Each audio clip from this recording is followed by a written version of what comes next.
மிக கடுமையான புறநிலை நெருக்கடிகள் நிலவிக் கொண்டிருக்கிற தருணத்தில் ஒரு ஆகச்சிறந்த நிதி பகிர்வை வெளிப்படுத்தக்கூடிய நிதிநிலை அறிக்கையை தமிழக அரசு வெளிப்படுத்தியிருக்கிறது. கொரோனா பெருந்தொற்றால் ஏற்பட்டிருக்கிற நெருக்கடி, ஒன்றிய அரசு தொடர்ந்து வஞ்சிக்கும் போக்கோடு நடந்து கொள்கிற அணுகுமுறை, சர்வதேச நாடுகளில் ஏற்பட்டிருக்கிற போர் சூழலால் உருவாகி இருக்கிற பொருளாதார நெருக்கடி என காலநிலை மாற்றத்தால் ஏற்பட்டிருக்கிற பல்வேறு சிக்கல்கள் என 8 திக்கும் நெருக்கடிகள் சூழ்ந்த போதும் அனைத்து மக்களுக்குமான அரசு இது என்பதை உறுதிப்படுத்தக்கூடிய வகையிலே திராவிட முன்னேற்றக் கழகத்தினுடைய நிதிநிலை அறிக்கை அமைந்திருக்கிறது.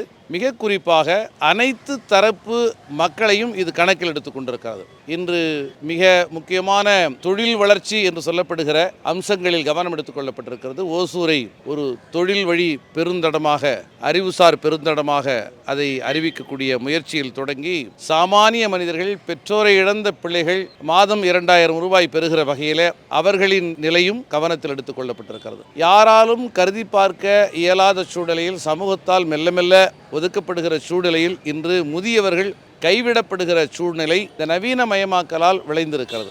வாக்கு வங்கி அரசியலை எதிர்நோக்காமல் கைவிடப்பட்டிருக்கிற முதியவர்களையும் அரவணைக்கக்கூடிய அன்புச்சோலை என்கிற திட்டம் உருவாக்கப்பட்டிருக்கிறது. ஆகவே சமூகத்தின் எல்லா அடுக்குகள், மாணவர்கள், தொழிலாளர்கள், கைவிடப்பட்டவர்கள், தொழில் முனைவோர் என அனைத்து அடுக்குகளையும் கவனத்தில் எடுத்துக் கொண்டிருக்கிறது. அதை போலவே தமிழகத்தின் அனைத்து நிலப்பரப்பு சார்ந்தும் ஒரு சமமான பார்வை இங்கே வெளிப்படுத்தப்பட்டிருக்கிறது. வாக்களித்த பகுதிகளிலே வளர்ச்சி திட்டங்களை குவிப்பது, பிற பகுதிகளிலே அதை குறைப்பது என்கிற அணுகுமுறை இல்லாமல் வட சென்னைக்கு வளர்ச்சி திட்டம் என்கிற அதே சமயத்தில் கோவையின் மீதும் உரிய கவனம் செலுத்தப்படுகிற நிலவியல் ரீதியான ஒரு பரவலாக்க முயற்சி இந்த நிதிநிலை அறிக்கையிலே வெளிப்படுகிறது.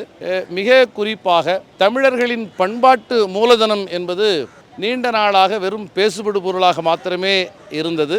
அந்த பண்பாட்டு மூலதனத்தை பாதுகாப்பதற்கான ஆகச்சிறந்த திட்டங்கள் இந்த நிதிநிலை அறிக்கையில் வெளிப்படுத்தப்பட்டிருக்கின்றன. நம்முடைய அருங்காட்சியகங்களை வலிமைப்படுத்துதல், தமிழர்களுடைய தொன்மையை உறுதிப்படுத்துதல், திராவிட நாகரிகம் என்பது சிந்துவெளி நாகரிகத்தின் வேர்களிலிருந்து அது எவ்வாறு தன்னை வெளிப்படுத்திக் கொண்டிருக்கிறது என்பதை உறுதிப்படுத்தக்கூடிய வகையில் ஆக சிறந்த திட்டங்கள் இந்த நிதிநிலை அறிக்கையில் வெளிப்படுத்தப்பட்டிருக்கின்றன. மிக குறிப்பாக நீண்ட நெடிய காலமாக புறக்கணிக்கப்பட்டிருக்கிற விளிம்பு நிலை மக்களை பாதுகாப்பதற்கான உரிய திட்டம் தீட்டப்பட்டிருக்கிறது.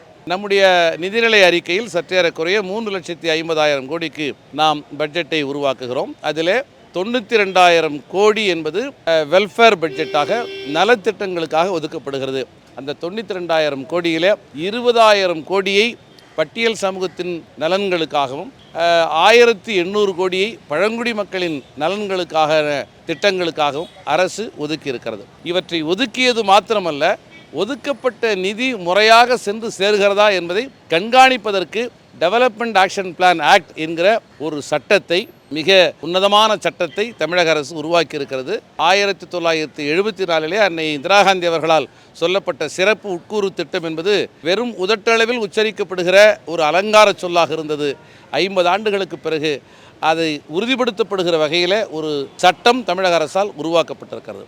அதனால்தான் இன்று இந்தியாவே திரும்பி பார்க்கக்கூடிய வகையில் பட்டியல் சமூகமும் பழங்குடி மக்களை சார்ந்த தொழில் முனைவோர் ஒரு மாநாட்டை நடத்தக்கூடிய வகையில் சற்றேறக்குறை 500க்கும் மேற்பட்ட தொழில் முனைவோர் சென்னை ட்ரேட் சென்டரில் ஒரு மாபெரும் மாநாட்டை நடத்தக்கூடிய வகையில் அண்ணல் அம்பேத்கர் தொழில் முன்னோடிகள் திட்டம் உருவாக்கப்பட்டு 100 கோடியில் தொடங்கி அது 170 கோடியை அடைந்திருக்கிறது.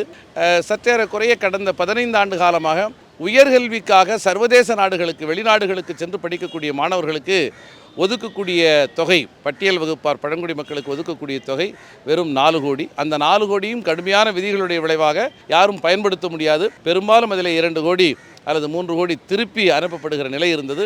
ஆனால் ஒரே ஆண்டிலேயே 171 பேர், ஒவ்வொரு மாணவருக்கும் 36 லட்சம் முதல் 26 லட்சம் வரை வழங்கி அண்ணல் அம்பேத்கர் அயலக கல்வி உயர்கல்வி உதவி திட்டம் என்கிற மகத்தான திட்டத்தை தமிழக அரசு உருவாக்கி தந்திருக்கிறது.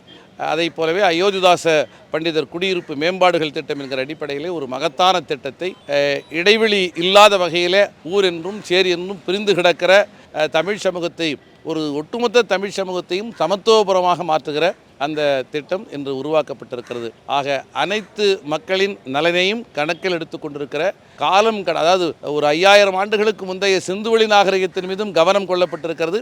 எதிர்காலத்தில் காலநிலை மாற்றம் தொடர்பாக ஏற்படக்கூடிய பாதிப்புகளும் இங்கே கணக்கில் எடுத்துக் கொள்ளப்பட்டிருக்கிறது. ஆக அந்த அடிப்படையில் அனைத்து தரப்பாராலும் வரவேற்று பாராட்டக்கூடிய ஒரு ஆகச்சிறந்த நிதிநிலை அறிக்கையாக இந்த அறிக்கை அமைந்திருக்கிறது என விடுதலை சிறுத்தைகள் சார்பில் வாழ்த்தவும் பாராட்டவும் கடமைப்பட்டிருக்கிறோம். ஒரு சாதாரணமாக ஒரு பள்ளிக்கூடத்தில் படித்து ஒரு உயர்கல்விக்கு போகிற நிலையிலே வறுமையின் காரணமாக இடையே நிற்கக்கூடிய ஒரு சூழ்நிலை விளிம்புநிலை மக்கள் மீது உருவாகி இருக்கிறது. ஆனால் அவர்கள் தகுதியான முறையிலே படித்து உரிய மதிப்பெண்களை பெறுகிற போது சர்வதேச நாடுகளில் உலகத்தில் தரம் வாய்ந்த 1000 பல்கலைக்கழகங்களில் ஏதாவது ஒரு பல்கலைக்கழகத்தில் அவர்களுக்கு சேர்க்கை கிடைக்குமானால் அவர்களால் எண்ணிக்கூட பார்க்க முடியாது. அந்த சேர்க்கை வெறும் ஏற்றளவிலே தான் அவர்கள் அதை பார்த்து மகிழ்ச்சி அடைய முடியும். ஆனால் 36 லட்சம் ரூபாய் கடனாக அல்ல, முழு மானியமாக தமிழக அரசு வழங்குகிறது. இந்திய அளவில் இதே போன்ற ஒரு உயர்கல்வி உதவித்தொகை திட்டம் இருக்கிறது. ஒன்றிய அரசால் நடைமுறைப்படுத்தப்படுகிற அந்த திட்டத்தில் ஆண்டுக்கு 100 மாணவர்கள் கூட பயன்பெறாத நிலையில் இந்தியா முழுமைக்கும் ஒரு மாநிலத்திலிருந்து மாத்திரம் 171 மாணவர்கள் பயன்படக்கூடிய வகையில் இந்த திட்டம் இன்று நடைமுறைப்படுத்தப்பட்டிருக்கிறது. இதுகாரும் 4 கோடி என்கிற அளவில் இருந்த திட்டம் இப்பொழுது ஒரு ஆண்டுக்கு 65 கோடி என அது விரிவுபடுத்தப்பட்டிருக்கிறது.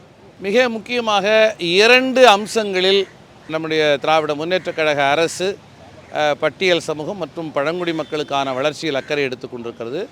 ஒன்று, அவர்களை மேம்படுத்துவதற்கான பொருளாதார திட்டங்கள். இன்னொன்று, கடந்த காலங்களில் ஒரு கலாச்சார ரீதியாக அவர்களை குறைவாக மதிப்பிடுகிற ஒரு பொது சமூகத்தின் பார்வையை மாற்றக்கூடிய வகையில் அந்த சமூகத்தில் பிறந்த தலைவர்களை ஒரு மைய நீரோட்ட தலைவர்களாக அங்கீகரிக்கக்கூடிய ஒரு சிறந்த கடப்பாட்டை தமிழக அரசு செய்திருக்கிறது. மிக முக்கியமாக புரட்சியாளர் அம்பேத்கருடைய பிறந்த நாள் சமத்துவ நாளாக அறிவிக்கப்பட்டிருக்கிறது. பகுத்தறிவு பகலவன் தந்தை பெரியாருடைய பிறந்த நாள் சமூக நீதி நாள் என்று அறிவிக்கப்பட்டிருப்பதைப் போல அதைப் போலவே திராவிட பேரொளி பேரறிவாளர் அயோத்திதாச பண்டிதருக்கு சென்னையிலே அடையாறிலே ஒரு மகத்தான மணிமண்டபத்தை உருவாக்கி தந்திருக்கிறது. புரட்சியாளர் அம்பேத்கர் பெயரில் அமைந்திருக்கிற மணிமண்டபத்தை புத்தாக்கம் செய்து புரட்சியாளர் அம்பேத்கருடைய திருவுருவச் சிலையை அங்கே அமைத்து சிறப்பு செய்திருக்கிறது. ஐயா இளைய பெருமாள் அவர்கள் ஒரு நாடறிந்த தலைவர், சிதம்பரம் பகுதியிலே வாழ்ந்த ஒரு மிக முக்கியமான தலைவர். அவரது 100ஆண்டு நினைவரங்கத்தை சிதம்பரத்திலே மிகச்சிறப்பான முறையிலே 5,70 லட்சம் ரூபாய் பெருமானமுள்ள வகையிலான ஒரு மாபெரும் நினைவரங்கம் இன்று உருவாக்கப்பட்டிருக்கிறது. தியாகி இமானுவேலுக்கு ஒரு நினைவரங்கம் பரமக்குடியிலே அமைக்கப்பட்டிருக்கிறது. அன்னை குயிலிக்கு திருவுருவச் சிலை அமைக்கப்பட்டிருக்கிறது. இப்படி அடுக்கடுக்காக சொல்லிக்கொண்டே போகலாம். அதை போலவே பொருளாதார திட்டங்கள் என்று சொல்லப்படுகிற போது சிறப்பு உட்கூறு திட்டம் வெறும் சொல்லளவில் இல்லாமல் அது நடைமுறைப்படுத்தப்பட வேண்டும் என்பதற்காக அதற்கான ஒரு சட்டம் உருவாக்கப்பட்டு அதை கண்காணிப்பதற்கு ஒரு மாநில மன்றம் உருவாக்கப்பட்டிருக்கிறது. அதை எல்லாம் தாண்டி குத்தகைதாரராக விநியோகதாரராக ஒப்பந்தங்களில் பங்கேற்று பட்டியல் சமூகத்தை சார்ந்தவர்கள் பழங்குடி மக்கள் ஒரு பொருளாதார புழக்கத்தை பெற முடியாத நிலை இருந்தது. ஆகவே டெண்டர் டிரான்ஸ்பரன்சி ஆக்ட் என்று சொல்லக்கூடிய அந்த சட்டத்திலே கொண்டு வரப்பட்ட திருத்தத்தின் அடிப்படையில் ப்ரொக்யூர்மெண்ட் பாலிசியில் ஒரு மாற்றம் ஏற்படுத்தப்பட்டு நாடு ப்ரொக்யூர் பண்ணுகிற அரசு கொள்முதல் செய்கிற அனைத்து கொள்முதல்களிலும் குறைந்தது 5 விழுக்காடு SC/ST ஒப்பந்ததாரர்கள் இருக்க வேண்டும் என்கிற ஒரு வரலாற்று சிறப்பு வாய்ந்த திட்டம் கொண்டு வரப்பட்டிருக்கிறது, சட்டம் கொண்டு வரப்பட்டிருக்கிறது. அதை போலவே நாடு விடுதலை அடைந்து 75 ஆண்டுகளுக்கு பிறகு மாநில அளவில் ஒரு SC/ST மாநில ஆணையம் உருவாக்கப்பட்டிருக்கிறது. இப்படி பல்வேறு திட்டங்களை உருவாக்குவதோடு தொழில் முனைவோராக இவர்களை மேம்படுத்துவதற்காக 35 விழுக்காடு மானியத்துடன் கூடிய பொருளாதார வரம்புகளை பற்றி கணக்கில் எடுத்துக்கொள்ளாத ஒரு திட்டம் அண்ணல் அம்பேத்கர் தொழில் முன்னோடிகள் திட்டம் ஒரு மகத்தான வரவேற்பை பெற்று இன்று ஒரு மாபெரும் சாதனை அது படைத்திருக்கிறது. அந்த திட்டமும் இன்று திராவிட முன்னேற்றக் கழக அரசால் கொண்டு வரப்பட்டு மிகச்சிறப்பாக நடைமுறைப்படுத்தப்பட்டு 100 கோடியிலே தொடங்கப்பட்டது. இன்று 170 கோடியாக அது உயர்த்தப்பட்டிருக்கிறது. இன்னும் 300 கோடியாக அது உயர்த்தப்பட வேண்டும் என்பது எங்கள் கோரிக்கை. இது நிறைவேறும் என்று நம்புகிறோம். இப்படி பல்வேறு திட்டங்கள் உருவாக்கப்பட்டிருக்கின்றன. இவை அனைத்தும் இந்த மக்களை மைய நீரோட்டத்தில் கொண்டு வருகிற ஒரு ஆகச்சிறந்த கனிவான ஒரு முயற்சி என்பதை நாங்கள் அங்கீகரிக்க கடமைப்பட்டிருக்கிறோம். நன்றி சொல்லவும் பாராட்டவும் கடமைப்பட்டிருக்கிறோம். திராவிட முன்னேற்றக் கழக அரசு மிக கடுமையான நெருக்கடி நிறைந்திருக்கிற இந்த தருணத்தில் இந்த நிதிநிலை அறிக்கையை சமர்ப்பித்திருக்கிறது. தேர்தலை அடுத்த ஆண்டு எதிர்கொள்ளக்கூடிய நிலையில் கவர்ச்சிகர திட்டங்கள் தான் இருக்கும் என்று எல்லோரும் கருதி கொண்டிருந்த சூழ்நிலையில் கவர்ச்சிகர திட்டங்களை முன்னிலைப்படுத்தாமல் உண்மையிலே மக்களின் முன்னேற்றத்திற்கு தேவையான அடிப்படைகளை இந்த நிதிநிலை அறிக்கை கவனத்தோடு கையாண்டிருக்கிறது. வரி வருவாய் பெருகி இருக்கிறது. ஆக தொழில் வளம் பெருகி இருக்கிறது என்பதுதான் அதனுடைய உண்மை. கடன் வாங்குகிறார்கள் என்று சொல்கிறார்கள். ஆனால் அந்த கடன் தேசிய நிதி குழுக்களால் வரையறுக்கப்பட்ட அந்த எல்லைக்குள் நின்று அந்த கடன் பெறப்பட்டிருக்கிறது. கடன் பெறுவதற்கான அடிப்படை காரணம் ஒன்றிய அரசு ஏற்படுத்துகிற நெருக்கடி. ஆகவே ஒன்றிய அரசு நெருக்கடி ஏற்படுத்துகிறது என்று ஒன்றிய அரசை விமர்சிக்காமல் அந்த நெருக்கடி சாமானிய மக்களை பாதித்துவிடக்கூடாது என்று அதை சமாளிப்பதற்கு கடன் வாங்குகிற தமிழக அரசை குறை சொல்வது எந்த வகையிலும் நியாயமானதல்ல. பெற்ற கடனை மூலதனத்திற்காகவும் எளிய மக்களின் நலத்திட்டங்களுக்காகவும் தான் திராவிட முன்னேற்றக் கழக அரசு செயல்படுத்தி கொண்டிருக்கிறது. ஆகவே விமர்சிக்கப்பட வேண்டியது ஒன்றிய அரசு தான். அதை திசை மாற்றம் செய்யக்கூடிய வகையில் மாநில அரசை பிரதான எதிர்க்கட்சி விமர்சிப்பது நியாயமானதல்ல.